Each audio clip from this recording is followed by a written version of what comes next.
ना इधर ना उधर, सीधे मुद्दे पर नजर। और क्या है आज की खबर, आप देखना शुरू कर चुके हैं न्यूज़ 18 पुनीत के साथ, और मेरे साथ मेरे सहयोगी आनंद भी मौजूद हैं। बात मिडिल ईस्ट की, जहां पर एक बार फिर से बम धमाकों की आवाज़ से गाज़ा थर्रा उठा है और ख़बर आई है कि 400 से ज़्यादा लोग फ़िलिस्तीनी नागरिक इसमें हलाक हो चुके हैं, मारे जा चुके हैं। इसके अलावा 100 से ज़्यादा लोग, 150 के आसपास संख्या है, जो ज़ख्मी हैं। हालांकि ये आंकड़ा पल पल बढ़ता ही चला जा रहा है। हमला किया इजराइल ने, लेकिन शांति की बात चल रही थी, सीज फायर था। इजराइल ने अचानक से हमला क्यों कर दिया, क्या कुछ घटनाक्रम हो रहा है, यमन से लेकर गाज़ा तक की बात करने वाले हैं। आनंद से समझते हैं। आनंद। बिल्कुल, देखिए हमास की बात हो रही है तो हम व्यूवर से पूछना चाहते हैं, आज के जो सवाल है व्यूवर्स के लिए, कि हमास का पहला चीफ कौन था। तो इस सवाल का जवाब आप दीजिए कमेंट्स बॉक्स में। और जो आज की खबर है, ये खबर सीज फायर से जुड़ा हुआ है। दरअसल 19 जनवरी को सीज फायर हुआ था मिडिल ईस्ट के, मतलब हमास और इजराइल के बीच में। इस सीज फायर का उल्लंघन बीच बीच में बोला जा रहा था कि हमास कभी बोल रहा था कि इजराइल उल्लंघन कर रहा है, कभी इजराइल बोल रहा था कि हमास उल्लंघन कर रहा है। लेकिन आज जो जंग का दरवाज़ा खोला है इजराइल ने, उसमें करीब 400 साढ़े 400 लोगों की मौत होने का दावा किया जा रहा है। और ये जो सीज फायर के बीच हमला हुआ है, इसका कारण इजराइल के जो प्रधानमंत्री है बेंजामिन नेतन्याहू, उनका भी बयान आता है कि ये हमला क्यों किया गया है और ये हमले के पीछे क्या राज है। हमला उन्होंने इसलिए बताया, बोले हैं कि जो पहला पहले तो समझना होगा कि तीन लेयर में सीज फायर था। हाँ, तो 3 फेज में थे। तो पहला फेज का जो था वो करीब 1 मार्च को ख़त्म हो गया था। 1 मार्च के बाद दूसरे फेज को लेकर के बातचीत होनी थी, लेकिन ये बातचीत आज 18 मार्च होने के बाद भी नहीं हो पाई है। तो इसको लेकर के बेंजामिन नेतन्याहू बोलते हैं कि अगर बातचीत नहीं हुई, इस कारण से ये हमला किया गया है हमास पर गाजा में। हमास पर गाज़ा में इस कारण से हमला किया। हमास की तरफ से क्या जवाब आया है, हमास क्या कह रहा है? क्योंकि हमास ये कह रहा है कि बंधकों को रिहा कराने को लेकर इजराइल एक प्रकार से दबाव बना रहा है, उनके ऊपर जो सप्लाई चेन थी वो तोड़ने का काम किया और प्रेशर क्रिएट करने की, और प्रेशर जब बिल्डअप नहीं हुआ तो हमला कर दिया। बिल्कुल, देखिए हमास का भी इस पर प्रतिक्रिया आया है। उसने बोला है कि इजराइल की तरफ से जो हमला किया जा रहा है ये बिल्कुल गलत है और ये सीज फायर का उल्लंघन है, और ये दुनिया को भी दिख रहा है कि कितने लोगों की मौत हुई है। और उसके बाद हमास चेताता भी है इजराइल को, बोलता है कि अगर इजराइल इस तरीके से हमला करता रहा तो उनके जो बंधक हैं उनका जान खतरे में होगा। मतलब जो करीब जीवित रहना मुश्किल हो जाएगा। लगभग 24 लोग जीवित हैं अभी, जो बंधक है इजराइल हमास के कब्जे में है, और करीब 3500 पड़े हुए हैं इजरायलियों का। तो वो सब लौटाना है अभी। लेकिन इस हमले के बाद से इजराइल को फिर से चेतावनी मिली है हमास से, लेकिन अभी भी हमला लगातार जारी है। अभी भी मौतों की जो संख्या है वो बढ़ती ही जा रही है। सुबह में इसकी संख्या थी 200 के करीब, लेकिन अब जो संख्या है बताया जा रहा है 450 के करीब है। बिल्कुल ठीक है, 450 के करीब संख्या है। सबसे बड़ी बात यह है कि इजराइल की तरफ से ये अटैक थमे नहीं है। इजराइल ये भी कह रहा है कि हमास के जो लड़ाके हैं वो वहाँ पर तैयारी कर रहे थे और इसीलिए ये हमला किया गया है। इसके अलावा इजराइल ने वहाँ के लोगों को, पूर्वी गाज़ा के इलाके को खाली करने, खान यूनुस जो शरणार्थी कैंप है वहाँ पर अटैक किया और खाली करने के लिए कह दिया लोगों को। बिल्कुल, ये तो इजराइल का क्या है कि जब भी हमला करता है तो उसके पहले लोगों को चेताता है जिस इलाके में वो हमला करने वाला है। उससे ये मतलब दर्शाता है इजराइल ये कि जो उसमें फिलिस्तीनी लोग हैं, क्योंकि उसका मारने का जो टारगेट है वो सिर्फ हमास के लोगों को मारने का टारगेट है। ऐसा नहीं है कि फिलिस्तीनियों पे, मतलब लेकिन अंतर्राष्ट्रीय स्तर पर ये दिखाया जा रहा है। इजराइल एक प्रकार से ये दिखाने की कोशिश करता है अंतर्राष्ट्रीय स्तर पर कि आम लोगों के हम हत्यारे नहीं हैं, जबकि आम लोग इसमें मारे जा रहे हैं। लगभग करीब हमें लगता है कि ऐसा आंकड़ा जो सामने पेश हुआ है, करीब 45,000 लोगों की मौत हुई है फिलिस्तीन में, सिर्फ मतलब गाज़ा में। इसके अलावा एक चीज़ और मैं आपसे समझना चाह रहा हूँ कि हाल ही में एक तरफ यमन पर अमेरिका की तरफ से अटैक होता है और दूसरी तरफ 3 दिन के बाद ही ये अटैक किया जाता है इजराइल की तरफ से। इसके बीच में कोई लिंक है, कोई जुड़ाव दिखते हैं? बिल्कुल, देखिए उस दिन भी मैंने बताया था कि जो हूती विद्रोहियों ने जो हमला किया था अमेरिका के जहाज़ पर, तो वो जो रेड सी है ना, उसके द्वारा ही, उसके माध्यम के ही, उसी रास्ते से ही इजराइल के पास सामान सब जाते हैं, जो भी खाने पीने का या फिर व्यापार से संबंधित जो भी सामान होते हैं उसी सीप से जाते हैं। अमेरिका या फिर और भी अन्य देश जो हैं वो उसी के रास्ते से होकर के जाते हैं। तो इसको रोकने के लिए हमला करते हैं हुती विद्रोहियों जहाज पर कि इजराइल के पास जो रसद या हाँ जो भी सामान है उसके पास उसको तोड़ दिया जाए और उसके पास जो खाने पीने की सामान है वो कम मात्रा में पहुँचे। तो अब अमेरिका क्या है कि इजराइल के पक्ष में बात करता है, चाहे यूएन में हुआ चाहे फिर ऐसे ट्रम्प को बयान देना होगा तो भी पक्ष में रखते हैं, खुल करके समर्थन करते हैं इजराइल का। तो अब हुती क्या करते हैं, हुती भी पहले तो समझना होगा, ईरान जो है 3 संगठनों को सहयोग करता है, मतलब कथित रूप से। हाँ, हिजबुल्लाह हो गया, हमास हो गया और हुती हो गया। अब हुती क्या करते हैं, हुती जो हमला करते हैं वो जहाज पर हमला इसलिए करते हैं कि उनके पास सामान ना पहुंचे, सप्लाई चेन तोड़ देते हैं। और हिजबुल्लाह और हमास जो है वो इजराइल की धरती पे हमला करते हैं। तो मतलब दोनों तरफ से उनको तोड़ा जाता है इजराइल को, और इसका सहयोग जो होता है वो ईरान से मिलता है।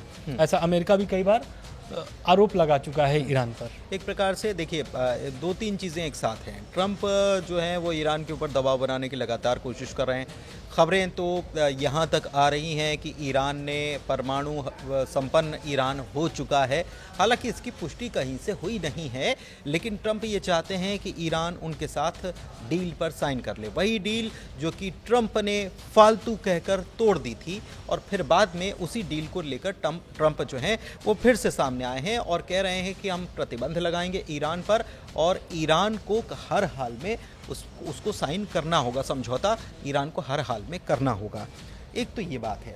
दूसरी बात कि जिस तरीके से ये अटैक किया गया है ये तो सीज फायर का सीधे सीधे साफ तौर पर उल्लंघन कहा जा रहा है। बिल्कुल। क्यों डील नहीं बढ़ पाई? बीते दिनों में क्या कुछ देखने को मिला? दरअसल देखिए, जब इसके पहले भी आप देखे होंगे एक शनिवार के जो रिहाई करना था हमास को, हर शनिवार को करते हैं, लेकिन बीच में एक ऐसा शनिवार पड़ा था जिसमें ट्रंप को खुद आकर के बोलना पड़ा था कि अगर हमास सभी बंधकों को रिहा नहीं करता है तो हमास के लिए वो बुरा दिन होगा, अगले दिन बुरा दिन होगा। लेकिन ऐसा नहीं करता है हमास। फिर बाद में प्रतिक्रिया देता है, ट्रंप के बयान पर पलटवार करता है, बोलता है कि मैं जैसे करता आया हूँ वैसा ही करता रहूँगा, और वैसे ही करता चला भी गया। लेकिन ये जो 1 मार्च के बाद जो सेकेंड फेज़ का जो बातचीत थी सीज फायर को लेकर के, वो अभी तक नहीं बन, बातचीत भी शुरू नहीं हुई, ऊपर से अटैक भी शुरू बिल्कुल अटैक शुरू हो गया।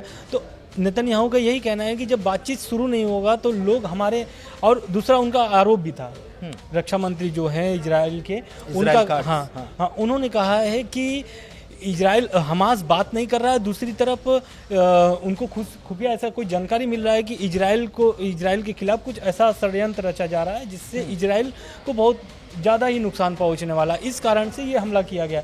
इजराइल ने अपने 2-3 पक्ष रखे हुए हैं। पहला पक्ष तो रखा कि बातचीत नहीं हो रहा है, दूसरा पक्ष रखा कि जितने ये खुफिया एजेंसियों के द्वारा उनको ऐसा जानकारी मिल रहा है कि आतंकवादी गतिविधि बढ़ रही है इजराइल में और इजरायलियों के लिए कहीं ना कहीं घातक साबित होगा।